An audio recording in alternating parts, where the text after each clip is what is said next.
Not quite the banger, but I thought it was fitting for this weekend. What's up, everybody? Welcome to a brand new episode of the Empire 161 Show, Season 7, Episode 7. I kind of feel like there should be the Star Wars opening call right now, like doing this instead of me reading this here. I think it would be more appropriate, but thank you for joining us on this Sunday evening, as we do most of the time. So thanks for joining us on the Facebook live stream. If you're joining us on YouTube or wherever you found your audio-only podcast, we always appreciate the support. We got a bunch of stuff to jump into, but yes, we're opening up with the Star Wars theme because there's a lot of Star Wars happening in Yankee Stadium. Like yesterday was Star Wars Day for reasons unknown, because tomorrow is actually Star Wars Day and they're home. But whatever, you get two Star Wars days for some of us, so that was always cool. Yes, I am Ed, and with me as always, Lisa. Lisa, what is up? What's going on? Hey, good afternoon, early evening, everybody. As a non-Star Wars person, this is like the one day a year that I'm like, all right, let's dive in. But yeah, I thought it was weird that they had Star Wars Day yesterday instead of tomorrow, but I guess it's because tomorrow's a Monday. Who knows? But if you were there yesterday, as Ed was, you may have gotten your Mandalorian bobblehead doll from the player himself, Max Fried, who was handing them out yesterday before the game. Eddie, I just want to say that if there is any chance that on May 22nd, John Carlos Stanton is handing out jerseys, I need to find out what entrance that's at. Twofold. One, I will say yes, there's probably an excellent chance that he will be. Because this seems to be the thing. The IL, yep. And he's on the IL. Well, I mean, they've had players do that when it's their bobblehead or their giveaway or something. They have. Yeah, Jazz gave them out one day. Yeah, they seem to do that. Now, based on what I've seen in social media, so I can pick my head up now because I was trying to share that out quickly. No. I seems to be the entrance that is at gate 6 that's closest. It's either Hard Rock or the one like right next to it, like the first entrance you see when you get right off the train. That's what it looks like. And I thought it was like the one to the left of that. What is that, gate 4? Yeah, because it's like 6 all the way down by Babe Ruth Plaza, and then 4 is on the corner by Jerome Ave. Yeah, I can't tell which one it is, but I think it's one of those two. Yeah. I need to know. Somebody, can you please let me know? Because I will be standing out there from 3 p.m. on waiting. Like, I think people just, like, I just need to really meet him, like, for real. Anyway. I mean, hold on. Time out here. No. I'm not letting you off the hook that easy with that. You don't have to. I could talk about him the whole episode. No. This isn't about him, really. This is about you now. So, if you're willing to line up at 3 o'clock at another entrance besides the one that we usually go to, then I will go with you. Put it this way. I will line up early with you. If that's what you really want to do, I am willing to get there extra early with you at the other entrance. He's such a good friend, folks. He is such a good friend. I'm just saying. I'm just letting you know right now. And he's gonna be my wingman. Yes. Okay. Now, just something to think about. You don't have to answer this. We have a couple of weeks. But number one, we might guess wrong. We might be at the wrong entrance. I know. It's a possibility. We can look at some of the old videos and maybe take an educated guess, and then we take our shot, and then we see what we can do. Because number two, he might not even be handing them out. That is also a possibility. That's what I wanted to say. That I can't guarantee this. I know. Okay, I'm just something to think about. We got a couple of weeks before that day comes. Okay, but when that day comes, if you tell me, hey, let's take a shot, right? Because we know we have our system. Yes, we do. Pretty successful. So we're not going to talk about online because we don't want everybody else. I am not talking about it anywhere anymore. No. Only those who know, and that's it. The information goes no further anymore. That's it. Okay, I've been talking about this whole weekend. with those who know. This is Yeah. it. If you forgot, then Men in Black flashy thing, you're done. It's over. Sorry. I just used that meme less than an hour ago with your wife and another one of our friends. And I have a feeling I know exactly what that was about. But yes, so that's what it is. All right, so you let me know. You know what? I know somebody who knows somebody who might know if that's happening. So you do and what you and have you to do. also know the person I know. Yes. So I'm going to reach out to that person and ask them if they could ask their person to see if they could find out. I will leave it completely. This decision is 100% yours. Okay, I'm definitely reaching out to my person. Also, folks, if the stars align and this happens, Eddie will film it. Oh, I will. And he'll film me probably crying online.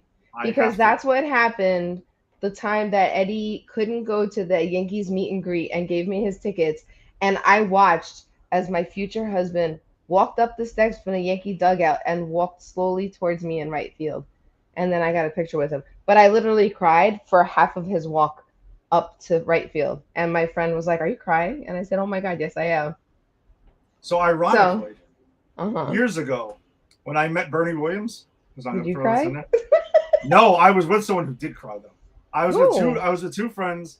It was people I worked with at the time. Actually, it was a coworker and her friend. I didn't realize her friend was such a huge Bernie Williams fan, and he released, I think it was his second album, and we had went to the autograph thing. I have it up there. The Bernie Williams autograph. I have his second album here autographed still. Did you ever listen to it?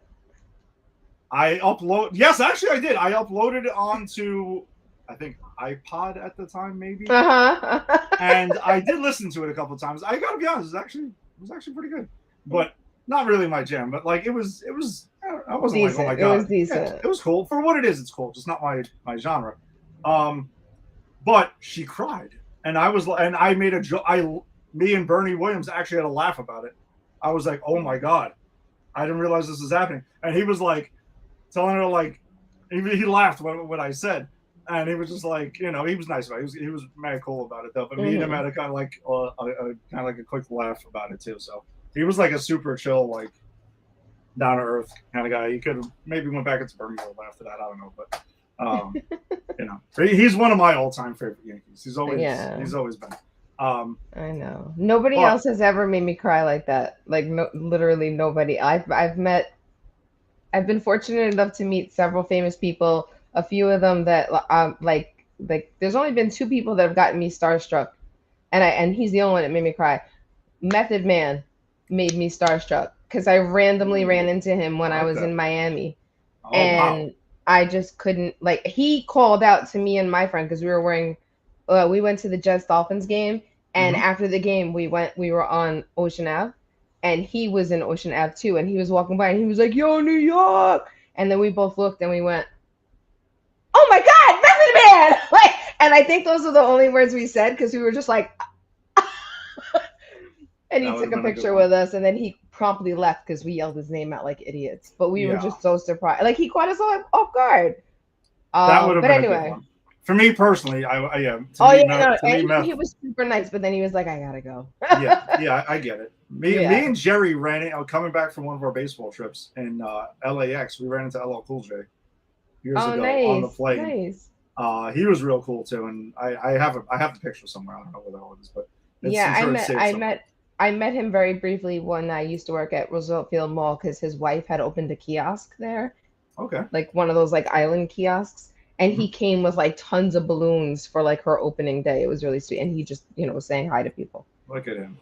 Yeah. Living up to it. Living up to the the reputation there with them, like being the good ladies man and stuff like that. For his wife. Still. Hey, listen, that's even better though, right? Is it not like kind of like driving home like further, like Yeah. Ladies love Cool James. No, isn't that that's what it sounds like. That's what it sounds like. Yeah. Well, this lady loves Giancarlo, and I would be the ultimate gift if he was handing out jerseys and I got one from him. Oh my gosh. Right. Anyway, I didn't even get to do my opening thing, so let me just do that really quickly. We're gonna I'm not gonna let you off though. As far as the thing goes, again, I could talk about him the whole episode because do not There is no try. He wanted to throw that in there so badly. I was looking at it and I'm like, man, am I gonna do this? Am I gonna get it? I mean, I kind of have to. There's not many times I get to do a shitty Yoda impression and then throw it in there. So yes. I am going to do. I will do because I want to do everything I can to meet this man. Jorge Posada used that quote with the 90s Yankees too a couple of times about do it or not. This is no try. That is my favorite Yankee, as we've talked about. Yeah. All right. However, back to what we really came on for. We're going to talk about the Yankees versus the Rangers, where we won the series 2-1. And we're going to talk about the Yankees and the Orioles. And it's kind of like to be determined, but it's looking pretty good.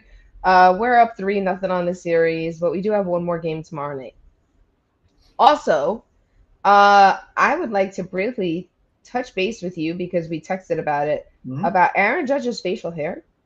We'll get to that in a minute. We will talk about, sadly, one of my favorite current Yankees, Ben Rice, got a left hand contusion today. We'll talk about that when we get to today's game. And I want to have a brief shout out. So Elmer Rodriguez pitched his first game for the Yankees during the week that we're recapping. And after that, two of his cousins went on to come in first and second place as the jockeys in the Kentucky Derby, which I think is awesome. So shout out to his cousin Jose Ortiz, who won riding on Golden Tempo, and his other cousin, their brothers, Jose and Irad Ortiz Jr., came in second place on Renegade. How cool is that? That two brothers came in first and second place, and their cousin just started his first game for the Yankees. Like, so, what a week that family has had. Yeah, seriously. By the way, shout out to Emmanuel Babari from the fan. He does the Yankees postgame on the radio too. I happened to randomly catch him on the radio after yesterday, right? Because I ran around a little bit after I came home from the game. And I was in the car listening to it, and he was talking about the Derby right before. And he was talking about how most people place their bets on. They just look at the names and they're kind of like, hey, this one sounds fun. I'm going to do it. And he said he named 3 that he was going to do. And he said there was no research put into this. This is a crappy way to do it. I'm not encouraging you to do this. There was no research put into this. But one of them was Golden Tempo. And so he inadvertently gave you the winner of the Derby. And I was like, damn it. Because there was a time I used to randomly put on the big races, right? Like my father was into horse racing. So that's when he would ask me to do it for him because he could not handle the technology to do it at that time for many years. So he would go through me, and I'm like, oh, me and Angie would jump on board too. It's like, yeah, this sounds like fun. Like, we don't know jack about horse racing, but he would actually do research into it. So we're like, we'll just either jump on board, and I'm always like, I'll throw in random name because it sounds fun. And I could have made a couple of bucks if I would have just listened to him and pulled over him and like, you know something? I'm going to go ahead and go with Golden Tempo. Damn it. And if I would have known there was a connection to Elmer Rodriguez, I absolutely would have did it because I'm like, this is a sign of something. I don't know what it is, but something. I would have done that. Damn it. Instincts. Did he also name that Elmer Rodriguez's cousins were on those 2 horses? He did not. I heard that from Meredith Morakovitz earlier. Yeah. He did not mention that. I don't know if he knew that at the time. Okay. He was just mentioning it like in passing, like, oh, we're closing the show. Let me just throw it out there. Yeah. And who would have known? He had the winner. I don't know. Maybe Golden Temple could have been a favorite for all I know. You know what I mean? I have no idea. Yeah, if he was, then obviously this isn't like, oh my God, he picked it out. It was like a 100 to 1 shot or something like that. It wasn't like that. But, I just thought it was interesting. When I heard the name who won, I'm like, got it right. Look at that.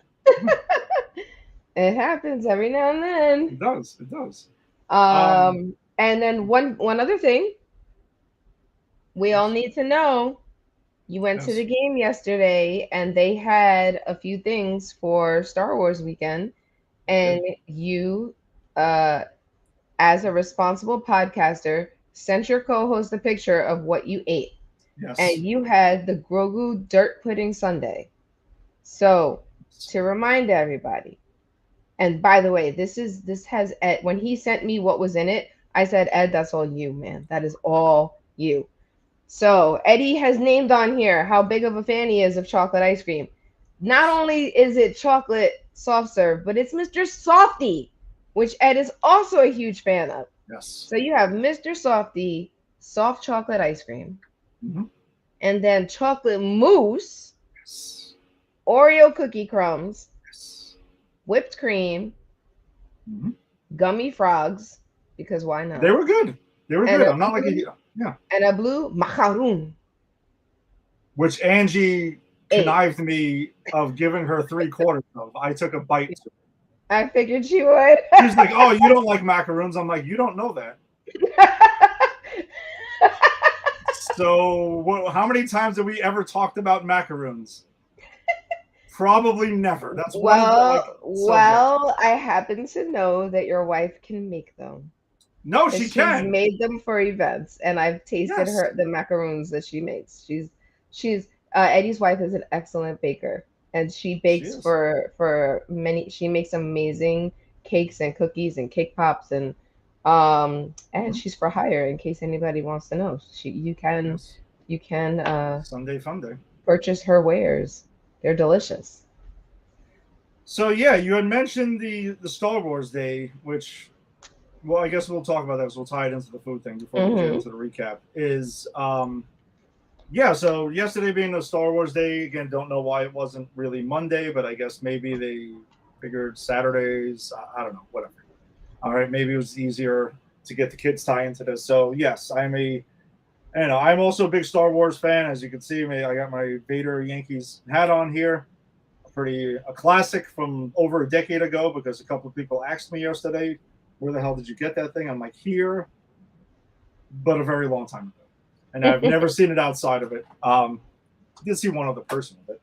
And so there was a tie-in that they had. The Yankees promoted the hell out of this, which I've noticed the last couple of years. They are doing like limited run food and merchandise, which is smart. Right? Like, it's interesting. Plus, around your Star Wars Day, if you're going to do Star Wars Day, and at one time they used to do Harry Potter Day for a few years, they did Marvel Day for a few years. Like, you should have some like exclusive merch for that. Yeah. And they had some that was there. It wasn't like the merch. I was kind of like, I figured they would have like a fitted. I thought they would bring this one back, and I'm like, that would be cool. They did not, and they had some food there, and they also have cups, apparently souvenir cups. And it's a different one Saturday, today, and tomorrow. Oh, wow. So which I actually also have. Here. Look at that. Look at that. Grabbed that from the 99 burger stand because we did have the first 99 burger of the year. That was tied in because there was no breakfast to be had. And I was starving from standing out in the damn line forever. So when we went in,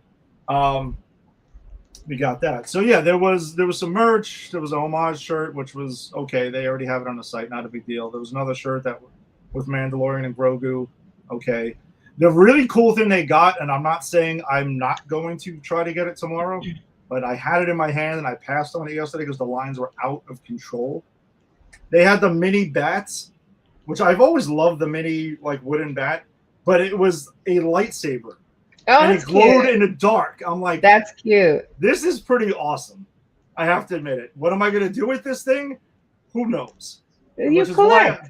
Exactly. So I'm like, maybe not. And I had it in my hand. I looked at the line. I'm like, no, I'm not doing this. Because, I mean, it was like jammed in the team store when I was talking. So I passed on it. We'll see if they have any tomorrow. Maybe I'll get it if it's easier to get. But they also had like 2 food things that were exclusive for the weekend. And one of them was Grogu's Dirt Pudding Sundae, which Lisa had mentioned the contents to. And I waited online for a long time for it because I was there so damn early and I already ate my 99 burger. And Angie stayed in the Pepsi lounge because she was complaining she was cold. So I was like, instead of standing here, I'm just going to go get this thing. Lisa, the line, it was the same stand that we got the fried chicken from, the fried chicken ice cream. And they only had it at this one stand, which I don't fully get. Because they did say that it was only going to be at one stand. Yeah, but I just think it's a stupid idea.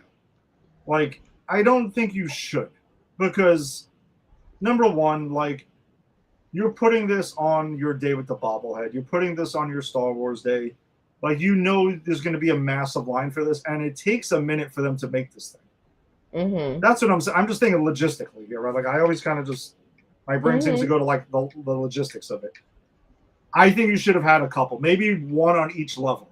Say, hey, listen, here's the 3 stands that will be doing it, and you could have broke it up. Because this line, Lisa, it was past the hibachi. Wow. It was nuts. I've never seen an ice cream line this long in my life. Now, on top of that, people were lined up because they announced that they were restocked on the fried chicken ice cream. So the combo of that, that's silly. I think, you see what I'm saying? Like, that's what I'm saying now. Like, yeah, it's too many things in one part. You're in, like, it's an intentional traffic jam. Exactly.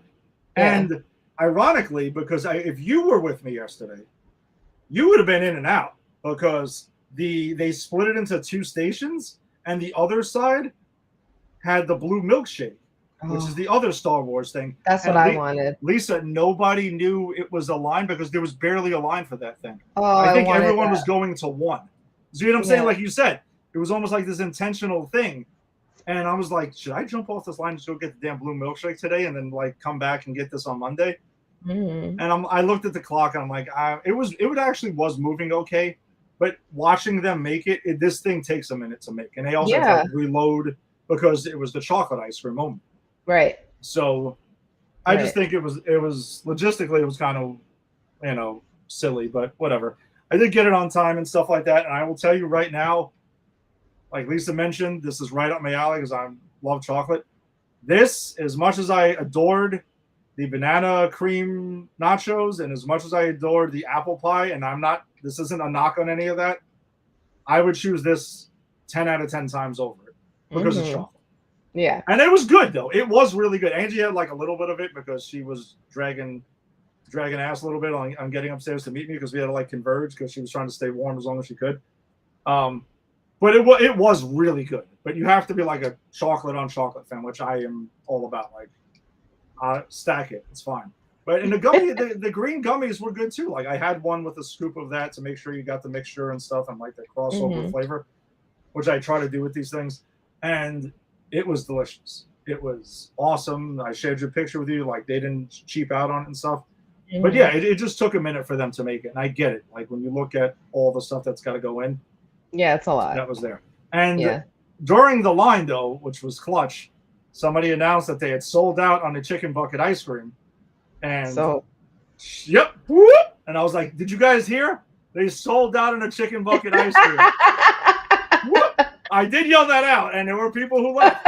And I'm like, yes, let's go, let's keep it moving. All right, good for you. And I just kept looking because I'm like, if you tell me you're sold out of the Grogu dirt pudding, then I'm the next guy out of here. Yeah. And then that's it. But they restocked by the time I got up. All of a sudden, they showed up with chicken bucket ice cream. And I was like, should I get one of those too while we're here? You probably should have. Probably should have. I thought about it, and I'm like, Well, maybe you can get that tomorrow. Yes, because tomorrow will be. It'll be nice out tomorrow. Oh yeah, no, tomorrow's a good day for a blue milkshake. Okay, and that too. Yeah. Yes. You talking about the lightsaber little bat. You want one? And just like I don't. That's not my thing. It's cute, but it's not my thing. Yeah. But I'm just thinking about, like, all the great ways that they can market things around special events. Like, if they do Harry Potter again, they could have a wand bat. Yes. That, like, the tip of it lights up, right? Yes. Like, that would be cute. The marketing department has gotten, like, really good about these things. And I want to know now, when it becomes Hispanic Heritage Month, what are they going to serve?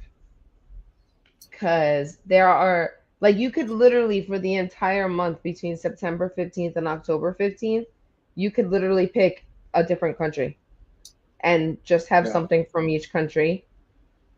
Yeah, they should. I'm curious to see where Yankees it goes. Holla! I got ideas. Well, the thing was, we mentioned it last time. Like, last year, it's like they were doing this on the low a little bit. Mm-hmm. And it seemed like this year very intentional. Yeah, they got the message because this was blasted on every social media. I saw it on my Twitter. I saw it on Facebook. You know, I I even saw it was on the Yankees broadcast. yeah, and that's the way that you need to do it. You need to promote these things, promote the hell out of it. Like you have Hmm. awesome stuff.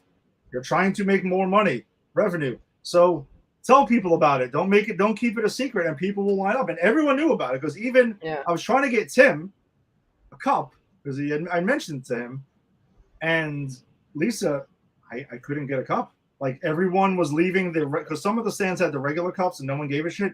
But I saw people intentionally going and making sure that they got their Star Wars cup Hmm. yesterday because there were a lot of like other Star Wars fans. Like it's cool. I always like the whole thing they do. They do the things on the scoreboard and stuff like that, like the little factoids and stuff, and they do wordplay and they have the opening crawl.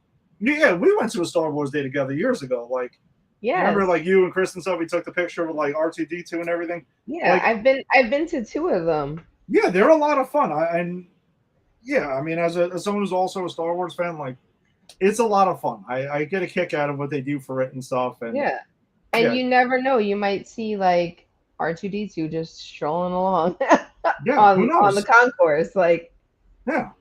And we were in the Pepsi Lounge. We did like they had we got a picture with some of the characters from Andor, which was the mhm. Disney Plus series they had. So that's who we Like got a whatever picture that with. is, sure. Hmm. It's a really good series actually. But yeah, there was that, and then they had different sections. They were announcing who was there, and they had the parade before and the usual stuff Yeah. there. So no, it was a lot of fun. But the Sunday, the Grogu dirt pudding Sunday was fantastic. I wish it was there all the time. Who knows? Because I do wonder with these things, like, would they ever, like, is this going to be every Star Wars day, or are they going to change it up? Do we never see it again? Kind of like the peanut butter and bacon jam Hmm. burger. I don't know. I'm kind of curious to see, like, if they. I'm sure they're tracking how many they're selling, Yeah. and we'll see. Maybe certain things they make a permanent fixture. So. But I think that they should really figure out how to have it at a few different stands because I agree with you. It Yes. shouldn't just be at that one stand. It should be at least just for accessibility purposes too. Yeah. Like some people only come in and stay by like the gate 6 area, right? So where the 99 burgers are on that side. Yeah. Like and there is a shake stand near there. And it should be there. So they should have some of the options at that stand as well. Yeah, because they did a smart thing, which I'm curious to see how it plays out this summer. Is almost like every food stand has a Mr. Softy machine in it now. And I'm assuming that is to A, sell more ice cream, and B, to alleviate the ice cream stands because the lines are out of control. Once the weather gets warmer and the kids are out of school, you're toast. Like if you don't get it before the game, you're done. And I'm curious to see how that plays out this year. Like I'm sure at first not a lot of people will know about that. And hopefully some of us can go and just grab when they go to the bathroom quickly, they can go grab a Mr. Softy and keep it moving. But it should help alleviate them, or there will be just 1,000 ice cream lines, and I'm sure they'll be happy with that too because that means there's that much more ice cream being sold. I'm curious to see how that plays out, though. But Me I'm too. thinking one on each level is what they should do with if you're going to do one of these exclusive things, and like this at least that you're heavily promoting and tying in with your Star Wars stuff. Yeah, because I'm just thinking about like let's just say that we had the good fortune recently of sitting in the judges chambers. The judges chambers is literally on the opposite side of the field from the stand. Yeah. Right. So if Let's your talk. seats are in that area of the agency of the stadium, I'm thinking about work. Like you would never think to go on the third base side to see what the food is unless you're like some like us, Yeah, right? you That did we're your like homework. actively seeking stuff. But I would say like I'm gonna say like 70% of people are like they're just going to that one game that one day because, right? Yeah. Except for like and even like diehard fans that go to multiple games, like season ticket holders, like they're probably just going straight to their seats or straight to their favorite stand. There's that niche group of people like us that we're like, nah, we want to try this, whatever the thing is. Yeah. And if you want to build that base out, you have to make it more accessible and multiple places, multiple touch points where you can get that one thing. Yeah, because if I wasn't there for the bobblehead, like tomorrow, if there's a huge line for the blue milkshake, I'm gonna have to contemplate, like, hey, do I really want this thing or not? Like, and I may or may not say no. Like, I'm gonna try to get there early, like I usually do, and I'm gonna head straight for it. But yeah, I mean, it would probably turn me away then, and I'm like, well, screw this then. It's not happening. Yeah. So yeah, just something to think about there with that. All right, so let's get into some actual baseball then. We're not gonna talk about Aaron Judge's facial hair. Oh, I mean, that could take like 2 seconds. What is it? That's all I gotta say. Like, yeah, I don't really, I don't know what it is. I picked up on it, I think Friday, so it was probably there before. I don't know. I'm gonna take a stab at this and say that he had himself a pretty damn good week at the plate. So he's being superstitious. Yep, that's the only explanation I can the same piece of gum until he doesn't do well in a game. He's extremely superstitious. So which led me to believe that when he has an offer, don't be shocked that then suddenly he's clean shaven the next day. Something to keep an eye on. I'm hoping it doesn't happen because I don't want to see him go over. But because it looks like he's starting to lock in now. So. Yeah, but I also don't want him to have a ZZ Top beard. Like, I mean, you gotta do what you gotta do. I mean, no. It looks weird though. It does look weird because it's like here. Yeah, it's just here. It's just here. Yeah, it's just over here because even like I'm gonna shave tomorrow, but like you could still see like there's something here, so there's some form of rhyme or reason. Yeah, it's just like here. It's like what a lot of guys get when you first grow in facial hair when you're like 16 or 17, and you're like, what is this? And you just hold on to anything because it's there, and you're like, oh, I'm a man now, blah blah blah, like an idiot. That's kind of what it looks like. It just doesn't look good. Like, if you're going to keep it, then start making some sense out of it. Yeah, I think he also just has really light facial hair. Like, yeah. Because when he used to have his hair a little bit shorter, it looked like almost like reddish brown, like a lighter. Yeah. So I feel like his facial hair is probably that color. But, of all the players that have started growing facial hair, it just doesn't look right on him. Like, I don't know. Because there are guys. A goatee, if he did like no, what I'm saying is if he shaved and had an actual goatee, it would look weird at first. But I'm sure. But at least for me, there's like a rhyme or reason to it. With him, it just looks like, dude, you forgot to shave. Like, that's or you intentionally didn't shave. So again, you're just not shaving right now. So I'm curious to see how long that goes. But my money is going to be on. Because he had himself, he's had a red hot week. Yeah, so, he has had a good week. I will say this though, even with the gum thing, like having gum in your mouth for 3 hours straight, the same piece of gum for 3 hours straight, like that's rough. That's tough because that gum gets hard and tasteless and and I'm a gum lover. I love gum. Like I chew gum regularly, but I don't keep the same piece in my mouth for 3 hours. No, I chew gum when I play softball. Or when I'm like, you want a piece? Yeah, which I don't always say yes, but like that is you don't always say yes. No. It depends. Like if I'm in the middle of like having something flavorful, I'm like, no, I don't want the gum to interrupt this. So I'm gonna. Yeah. But at games, I chew gum a lot. But yeah, as soon as the taste is gone, especially like in Big League Chew, it's gone immediately. Get that shit out of here. It's gross now, and then I'll reload then and get. If there's no flavor to it, there's no point. So he has his own Big League Chew flavor too. Does he? Yeah, he does. I think what is it? It's grape, which is one of my favorites. It's what? Grape. Oh, grape. Oh. Yeah, it's is it Grand Slam grape or whatever? I don't know. I've seen it. I bought it a couple of times, like because like we have the bucket, and I usually technically have my own stash, which is kind of like the other like the one out of the. You have the original one. Well, I don't buy the original. Well, the original form, yes. Yeah, form. That's what I always buy. The shredded. The sour apple or the grape. Those are my two go-tos, like in my own personal stash. Not together, because that's that between old school candies, Big League Chew and for gum, Big League Chew and bubble tape were two of my favorites back in the day. I used to love bubble tape. Oh my god. So did I. I actually did like bubble tape a lot too. Because I feel like for me, Big League Chew disappeared for a little while, and then it was bubble tape, and then Big League Chew, I started finding it again, and I went back. Yeah, maybe I'll get some. I'll get a pack for Let's see. For old time's sake. No, next time I play is Friday. I got Murph Guide Friday, and then we got our games on Saturday. So I'm gonna get some Aaron Judge. I'm pretty sure it's Grand Slam grape. I'm gonna get a pack, maybe 2. Okay. And then you don't like grape, do you? I don't love grape gum. Okay. No, I would rather have like the standard pink for Big League Chew. Okay.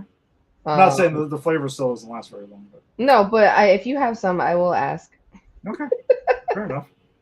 I will share the personal because the personal stash usually stays in the bat bag. I know. It's not. Yeah, I don't put it out there with the rest. But, yeah, I wish they had the buckets in different flavors. That would make sense. I don't know. Maybe most people like the original. I don't know. Even if they had like variety pack, like mystery box. That would be awesome. Mystery bucket. That would. If I get a strawberry. Oh, the strawberry one was way too much. Yeah, it's not for me. Anyway, we went on several tangents so far. Yeah, I know. It's so.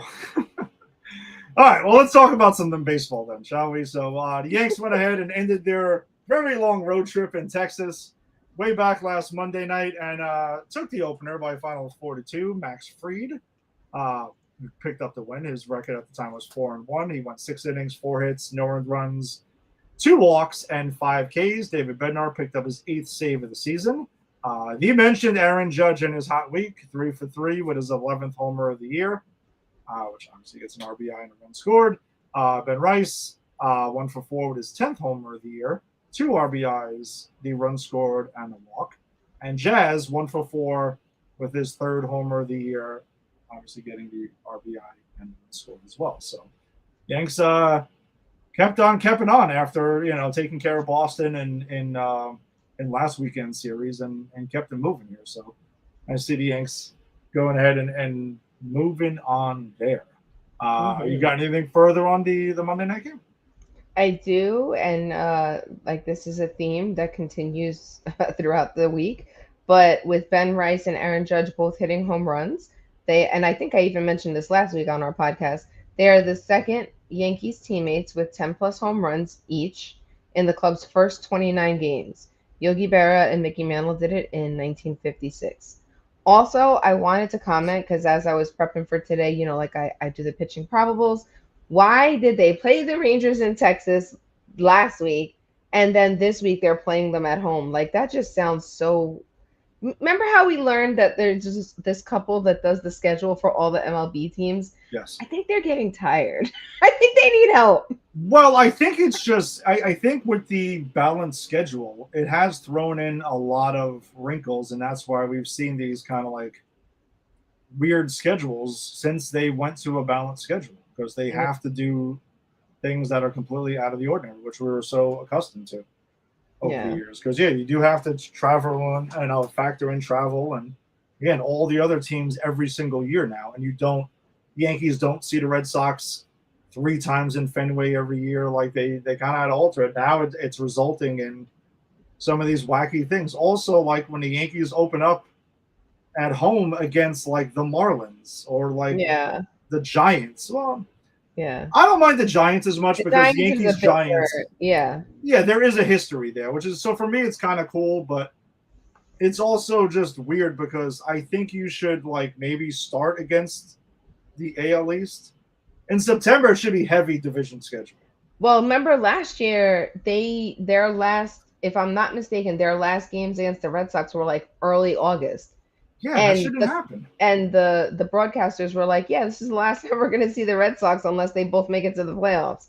Like, that's freaking weird. It is. I totally agree that the beginning of the year should be like marquee matchups, right? So if it's the Giants, the Dodgers, or whatever, or American League East in particular for the Yankees. The end of the year should like solely be American League East. It's just so weird the way that the schedules get done now. I just wanted to comment on that because I was like, we're going to talk about the Rangers again next week. Okay. Yeah, it's just, I know. And just you see them over and over again, and it's just, it's a bit odd. So, all right, well, we will see the Rangers a little bit more here. So the Yankees would go ahead and take the second game of the series by a final of 3-2. Cam Schluttler picked up his 4th win of the year. He's now 4-1.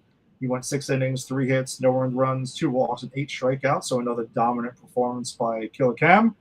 Bednar got his 9th save of the year. Not easy by any stretch of the imagination, and that's kind of just been his jam, where he's got to get himself into jams before getting himself out. He's almost like one of those magicians that has to put himself in his like straight jacket or box or something. He's like, oh, watch me get out of this one, and that's it. As long as he keeps getting them. But for me, it's just like, hey, on one hand, you're showing you got, the cojones to get in and get out of them and all of that, right? Like, he shows that. But just like, keep it simple. Keep it simple. Yeah, it's just that he just, again, the velocity is down a little bit, and the control has been a little bit off.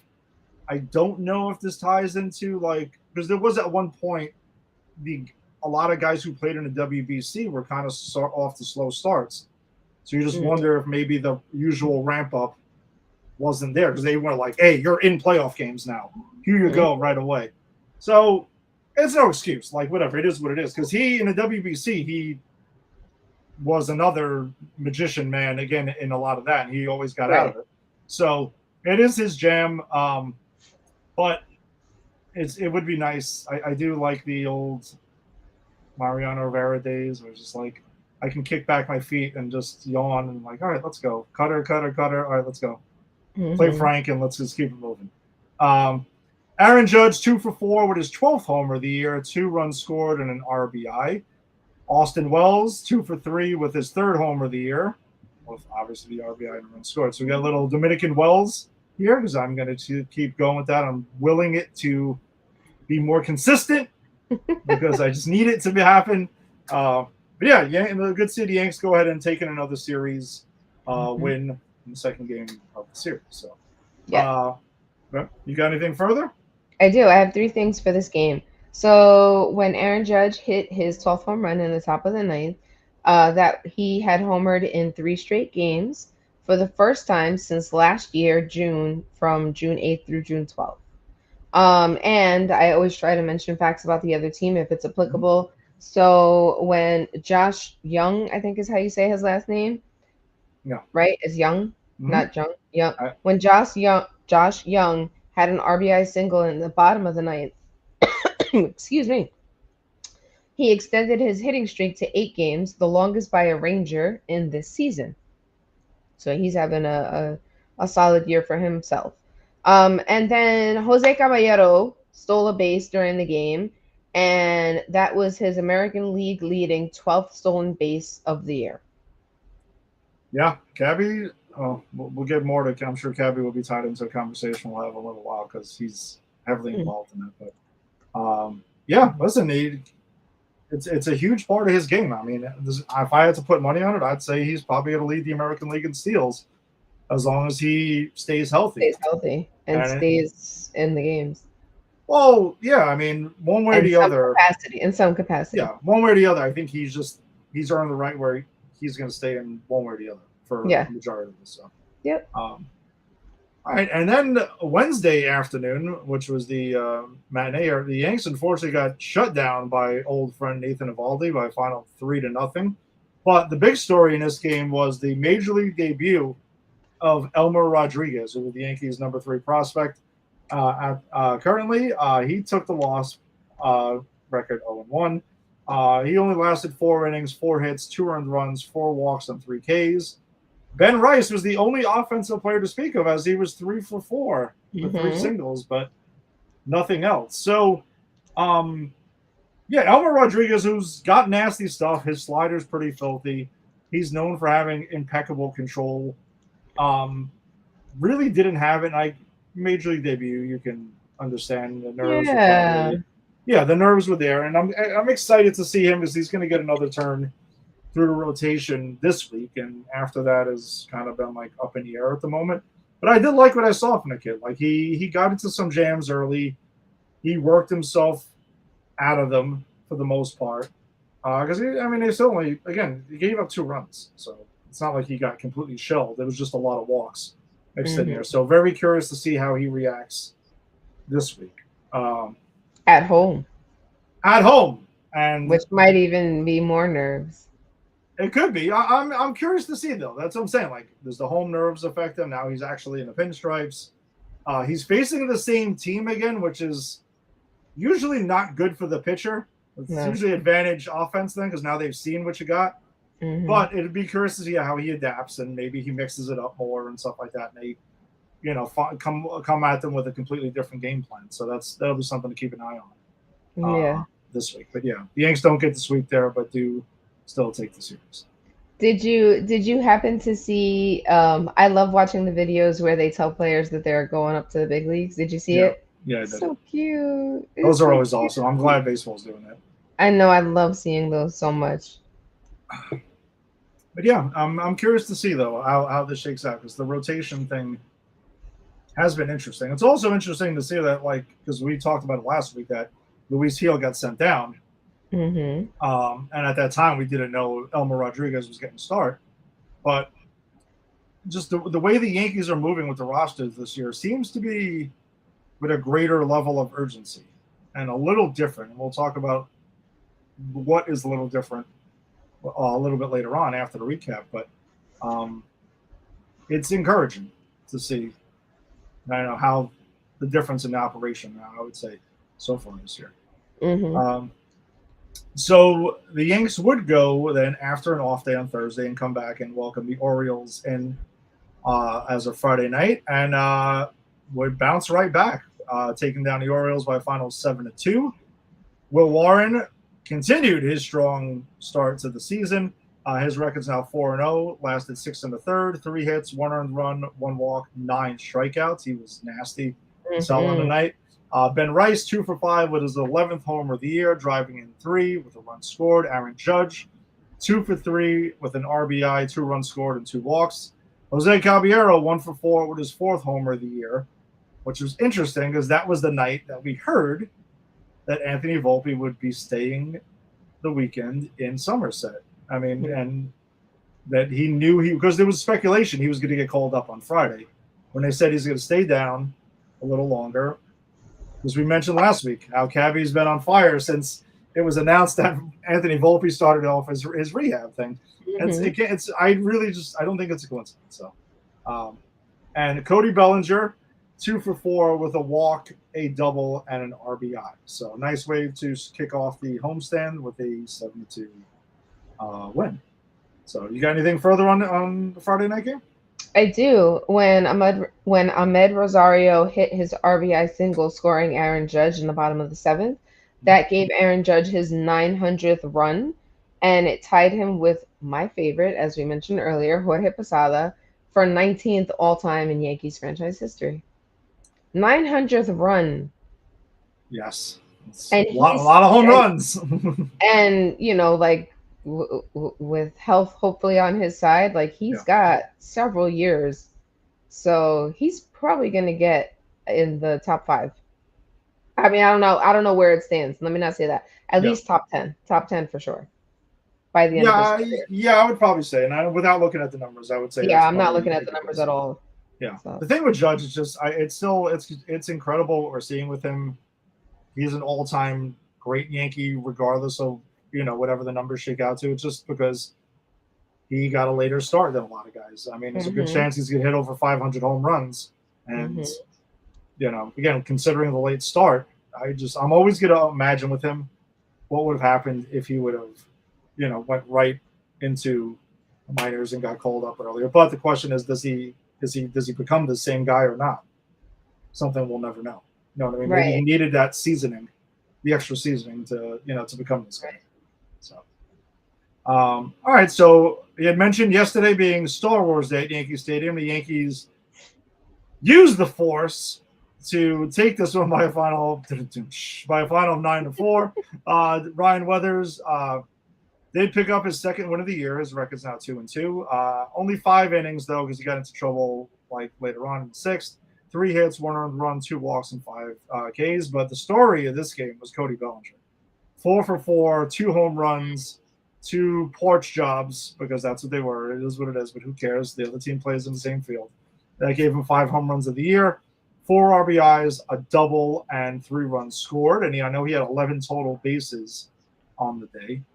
Trent Grisham 2 for 4 with his 5th homer of the year, a double, a walk, and 2 RBIs and 2 runs scored, and also a new walk-up song, which will probably be used next week. And that was on the table for this week's intro, but got bumped because of Star Wars Day. Whose was it? Trent Grisham has some new country song that Oh, is there. I don't know. You know me. I don't. It's not my jam either. But it was noticeable because he's had the same song for a couple of years, and now I'm like, what is this about? And I saw some people posting it on Twitter, so it stood out there. I know there was some stats on Cody Bellinger though, with his 11 total bases and yada yada. So I left it alone. I'm pretty sure. I'm like, I know Lisa's going to jump on this one. So tell us more about Cody Bellinger.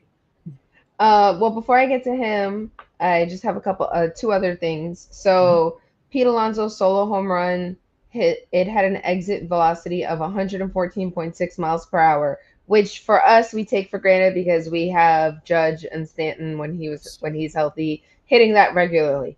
But that was the fastest hit home run of his for the year. And then in the bottom of the 5th, when Cody Bellinger hit his 2nd home run of the game, that was his 21st career multi-home run game, and it was the 2nd of the season and the 4th as a Yankee for him.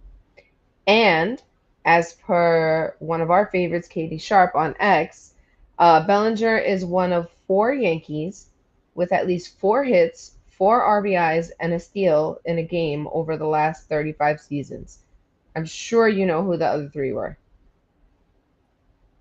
Run the stat line again. I'm sorry. Let me take a guess.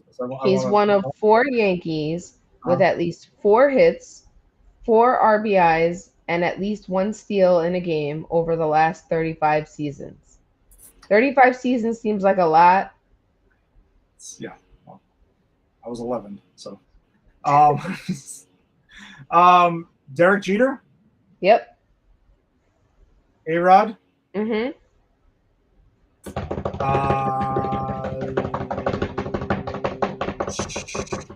Robinson Cano? No.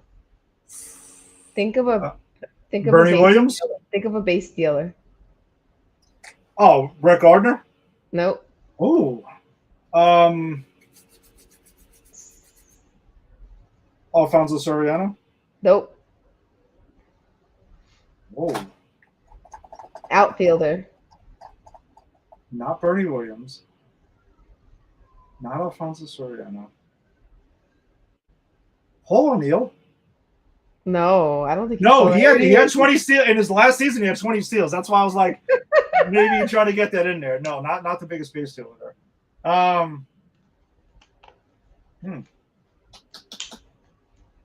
No, there's no, not Stanton. No. Hey, listen, I'm all right. Maybe I'm overthinking this a little bit here. Johnny Damon? Yes. Okay. Yes. And this was his first career game. Bellinger's his first career game with at least 4 hits and a stolen base. So a lot about Belly on this game.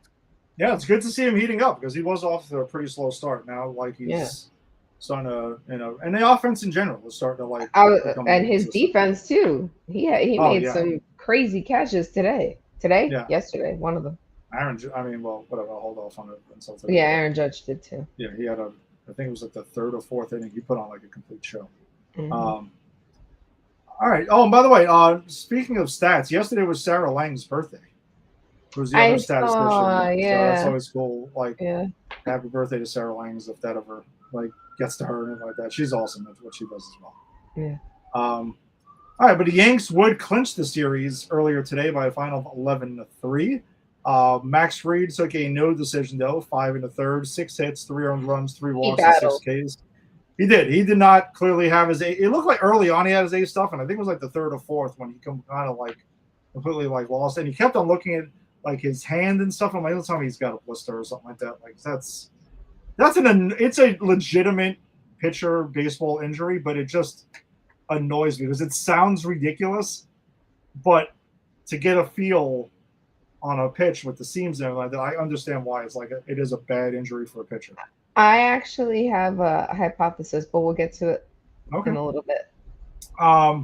Fernando Cruz picked up the win in relief. His record's now 3-0, which relievers win-loss records. I mean, we went over Duvall last week and everything like that. You take it with a huge grain of salt. But Jason Dominguez, 3 for 5 with his first homer of the year, 3 RBIs, which all came in one inning, 2 doubles and 2 runs scored. So hopefully this is something that gets him going here. Aaron Judge, 2 for 4 with his 13th homer of the year, 2 RBIs, a walk, and 2 runs scored. Ben Rice, 2 for 2 with his 12th homer of the year, which was a laser in the first inning here, first pitch he had seen. 2 runs scored, and also, as Lisa mentioned earlier, left the game in the 4th with a hand contusion, which was a scary thing that I mentioned. It looks like it was on that cross-up with the pickoff attempt from Fried, whose Fried's move completely, even the first baseman can't pick it up when the hell it's going to happen, let alone base runners. Yeah. So that's actually, I'm wondering if that threw him off. I'm talking about Max Fried. Because I think possibly. Because even after that, he had one, I think it was the very next inning that he had this one windup that was very Nestor Cortez-ish. And he does the leg up. Yeah, he does the leg up. No, but he froze, and Michael K was even like, he looks like a flamingo right now. But he seemed to kind of lose his I don't know if it's concentration or what. I think he got shook by that. I think he did. Yeah, he's like, if I friggin' just took out one of our best star hitters, basically an emerging young star. Like, I mean, that sucks. Yeah, but you could definitely see it. Like his hand kind of twisted a little bit when he caught the ball, and it twisted in the dirt when he caught the ball. So they did X-rays. They said there was nothing, thankfully, on the X-rays. So they just think it's going to be a bruise, and it'll take a little while to heal. Which I know that feeling with my knee. So. Hopefully Ben Rice is way younger than me and he could be back on the grind soon because he's been he's been awesome. I mean, year. It's been fun to watch. Yeah, the lineup without him, it's not the same. No, it's not. I have a quick stat about Jason Dominguez. So he batted .204 as a righty in 2025, and he went 2 for 2 versus lefties and is 3 for 5 on the season. That's just what the stat says. I'm reading that stat. Well, the thing is, though, that's the key for him, right? Like as a switch hitter, if he can establish himself as a legitimate threat in the lineup, right? Like if Trent comes back, and then I'll have to figure out what it is, but he needs to show that he can be a legitimate switch hitter in this lineup, and I think that will keep him here. Plus, Randall Grichuk got cut. I mean, we'll talk about it in a minute, but Volpe's around the corner at some point.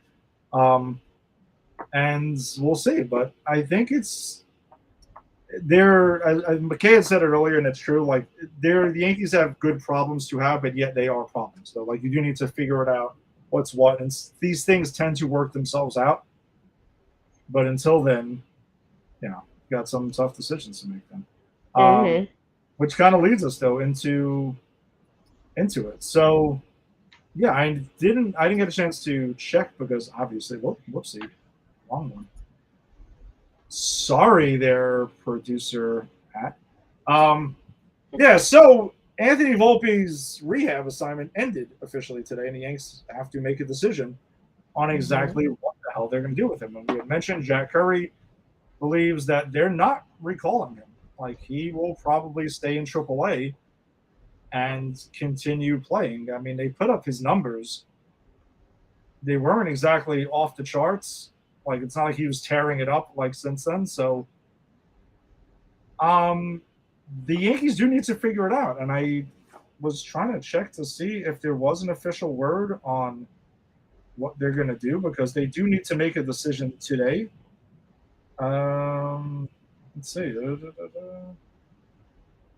Yeah, I only have Jack Curry, and then it says the Yankees are optioning infielder Anthony Volpe to the minors per Joel Sherman. Oh, all right. So then he is. So then, the decision was made. He's going to be in AAA, and I think it's kudos to the Yankees though, because in the past, the last couple of years, we've discussed it on here numerous times, and I'm sure elsewhere and everything, that the front office sometimes in the regular season does not treat it with the biggest sense of urgency, and sometimes they give guys certain players an unlimited rope, right, to go. Volpe was one of them, and that's why a lot of the fans have become frustrated. Plus, also, when he made his debut on opening day a couple of years ago.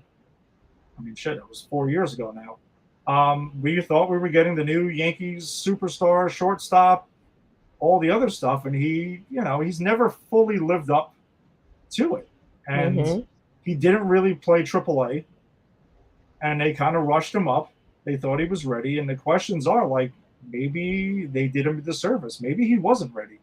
Maybe with that looping swing that he's had, that uppercut he's had, maybe he's not the guy who's supposed to be, swinging for the fences and stuff like that. Maybe he should be. And he's made adjustments over the years of trying to be more of a line drive hitter, which I think for his stature and everything and his skill set, because he's fast, that's the kind of guy maybe he should be, and then let the home runs come naturally. I think it's a good thing, though. Like, Cabby's earned it, right? He's one of the best by the metrics. He's one of the best defensive shortstops in the game. So you don't want to take it away from him, even though he, like you mentioned earlier, he can play all over the place, and he is a great utility guy, and that's a great weapon to have. But he's on fire right now. He's doing a great job there. Yep. You want to reward him at the same time, and let Volpe get a little bit more time. Maybe there's certain things he could work on and get maybe some more time and find his way up. Maybe it lights a fire under his ass, and he's like, all right, someone kind of took my job for the first time. Right? Like, and maybe he comes back even better, because I always have felt like it doesn't have to be a jealousy thing on teams. You can have a healthy competition while still being teammates and great teammates to each other. And maybe he comes back better than ever. Maybe he finally lives up to the hype. I mean, maybe he needs to talk to Jason Dominguez, who was just brought back up for whatever number of times it's been a couple times for him. And each time they say, like, he comes up, he's ready, he's smiling, he's prepared, like he's interacting with the other guys, and maybe you just need to have a conversation with him and be like, hey, that way you aren't necessarily stuck there forever. Like, prove that you deserve to be back on the big league field. Yeah, and again, maybe you can work on parts of your game, because go tear up AAA. That's what I'm saying. Like, go to AAA and go tear it up, and then earn your spot. Force them to call you up. Yep. Like Spencer Jones has been on fire lately. He's forcing their hand. Like, I do think that this is a good thing with the Yanks are, calling up their guys a little bit quicker now, right? Like when they're earning it in AAA, which is, by the way, another guy to look into. Giovanni Cruz, who's a reliever who's throwing in the triple digits for Scranton Wilkes-Barre. Yanks need bullpen help. That's been clearly the weakest part of their team. He could earn a spot. Like, he should be getting called up, I would imagine, sometime in the next week or two. And especially over a Jake Bird or a Paul Blackburn, even though you kind of need those guys on a team to eat innings when they're down or up by a lot.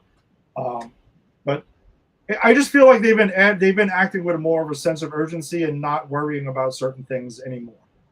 Because if this was last year or the year before that, I feel like Volpe would have gotten called up the second he was healthy, and who knows what would have happened after that. And then, it just would have been a chain of events that would have happened with the roster. I just feel like they're going more urgent. Judge has talked about it throughout the year. He said that was the message in training camp, is that, hey, we finished tied for the best record in the American League last year. We got thrown into the wild card series. We didn't have home field advantage against the Blue Jays. We don't know if this ends up the same or not, but they're treating the regular season with a greater sense of urgency this year. And I think that's a good thing. And it seems like it's from the front office down. And that's what the fan base has been screaming for the last couple of years. And it's encouraging to see. I love the fact that we're getting this now. Like, Luis Gil probably would have gotten more starts, right, in the past couple of years. Oh, we need to get him right. He's down. He's got to work his way back up, right? Maybe he comes back as a reliever, because the bullpen is the spot for the pitchers to me. Like, that's where you want to go. So maybe he reinvents himself and comes back and helps them another way, like Phil Hughes did way back when. He was a huge part of the 2009 bullpen. Honestly, that's kind of some forget about. And, Jobber Chamberlain at the time, so even though that was like a disaster. The Jobber I just think of the midgets every time.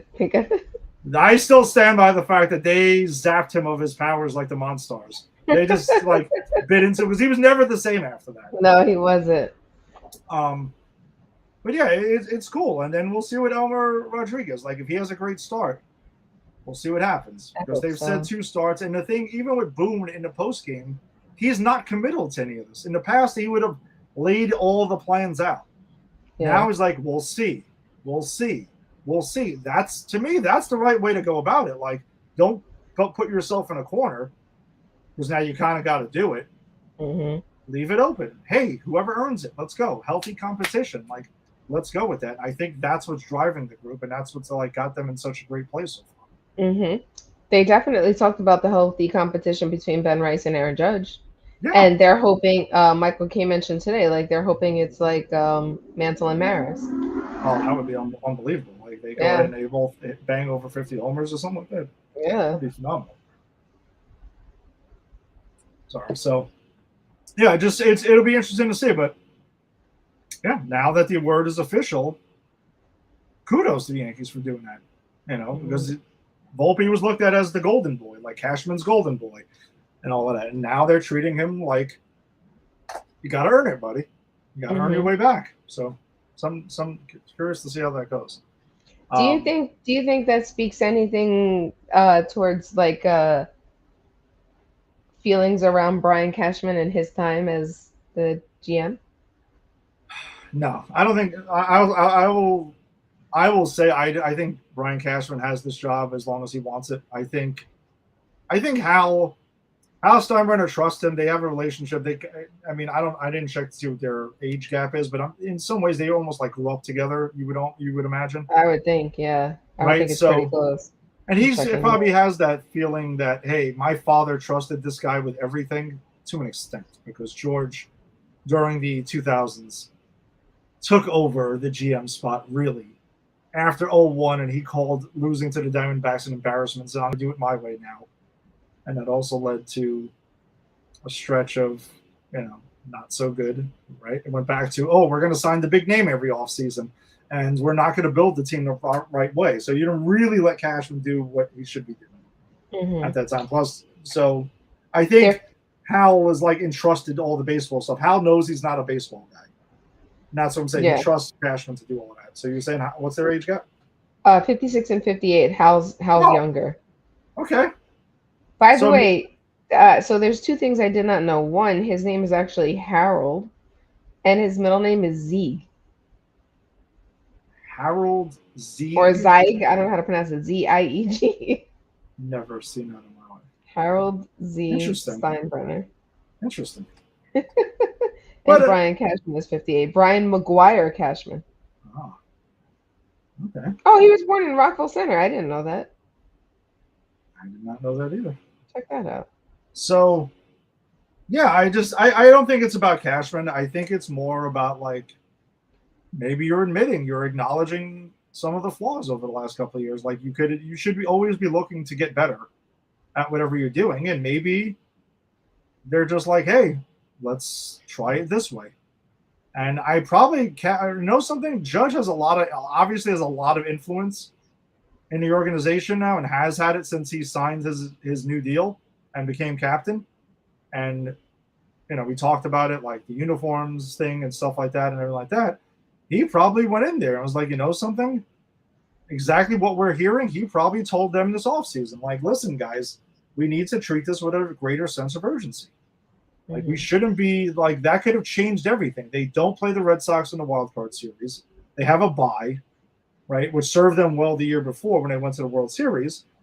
And you have home advantage against the Blue Jays, which, there was talk about like maybe the Blue Jays had something going on because they were smacking up Yankee starters who like they've never got hit before all season, Rodon and Fried.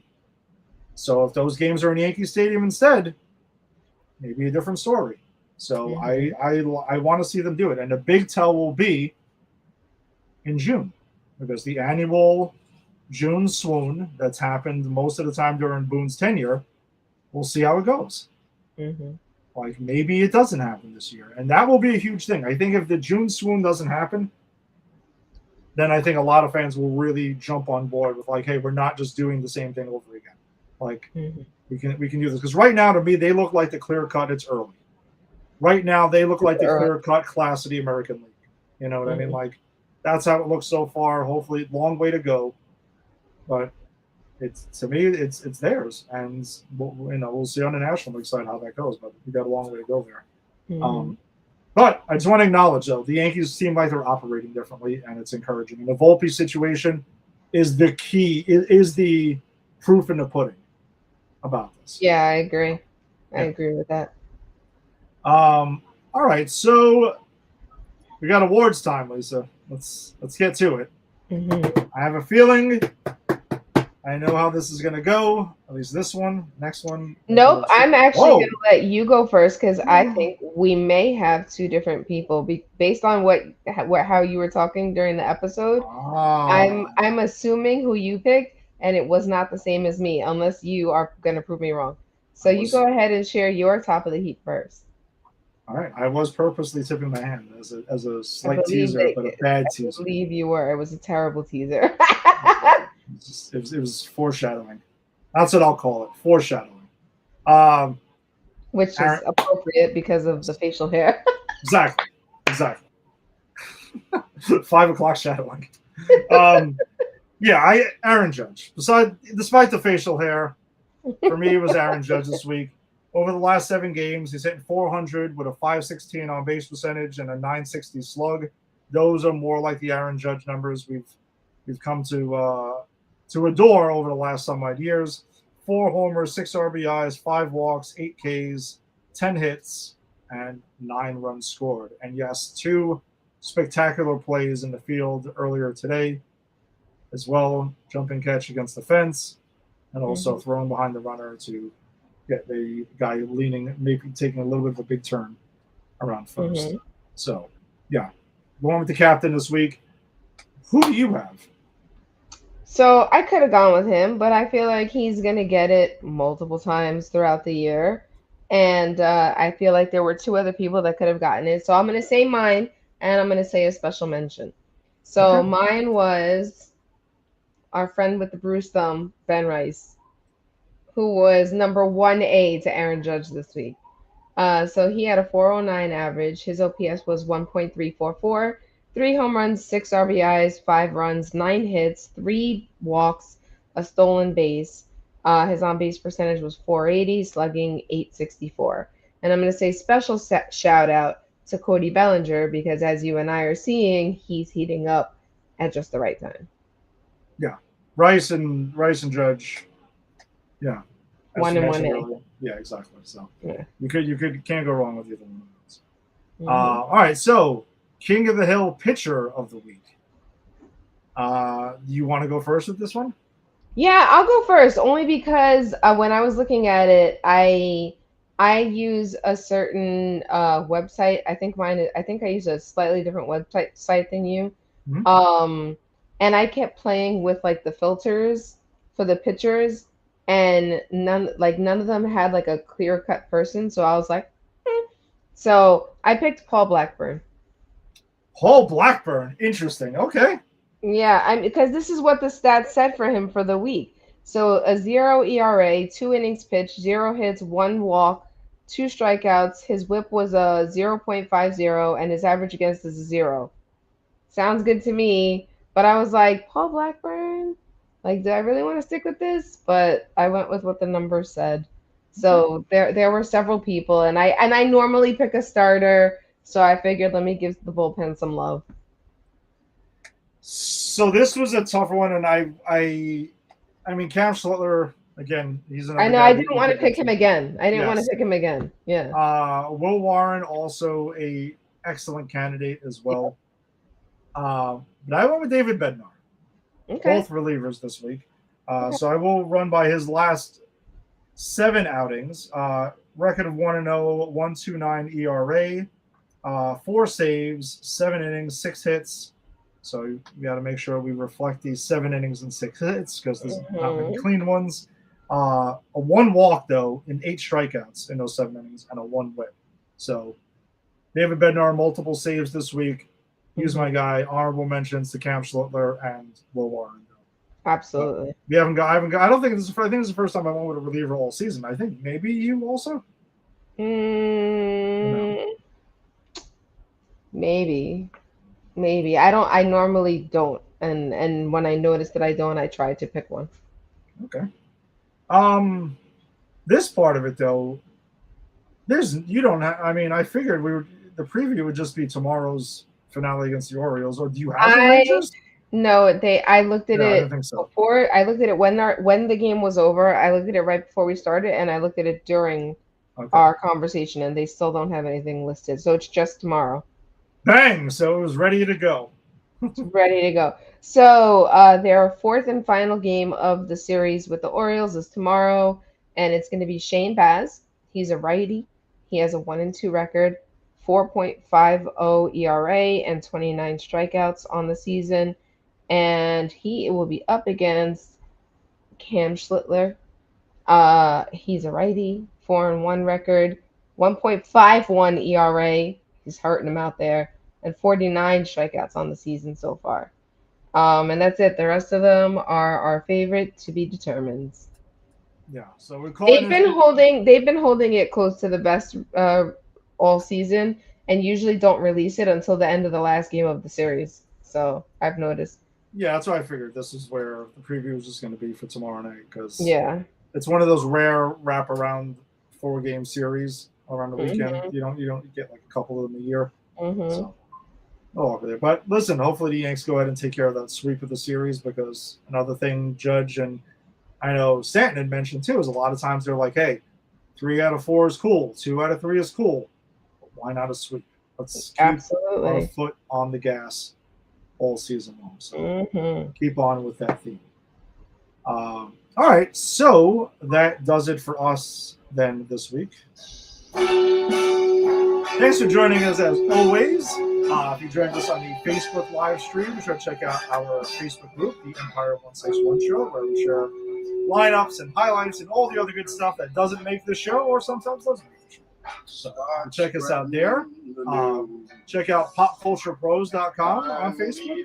That's what we're represented by. You can check us out on Instagram at Empire161 Show as well. If you want to know more about the daily goings of Giancarlo Stanton, no. Anything Yankees related as well, you can check us out on Instagram as well. If you want to check us, if you're checking us out on YouTube, subscribe to Pop Culture Pros because that's where you can catch us and past episodes and future episodes and all of that. And wherever you found your audio podcast. We will be back next week. Once again, as usual, talking about the week in Yankees baseball. Blue Milk Sundays. Please have it tomorrow, please. I'm hoping we'll see what else we have. I mean, we'll see because I will be at 3 games this week, the next 3 nights. So plenty of opportunity to get into other stuff. So we'll see you then. Let's go Yankees. Bye, everybody.